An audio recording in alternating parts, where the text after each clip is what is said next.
আমি যদি ডক্টর না হই তাহলে আমি কেন ঢাকা মেডিকেলে যেয়ে বসবো?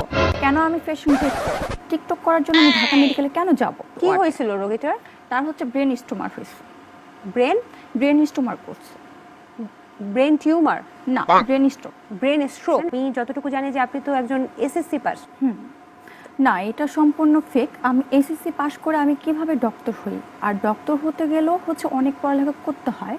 দেন হচ্ছে আমি এমবিবিএস কমপ্লিট করে এখন আমি বিএসসির জন্য অ্যাপ্লাই নিচ্ছিলাম। হ্যাঁ, দেন হচ্ছে আর টিকটক করার জন্য আমি ঢাকা মেডিকেলে কেন যাব? टूट जाए राजा जी, टूट जाए राजा जी पलंग सागवान का, टूट जाए राजा जी पलंग सागवान।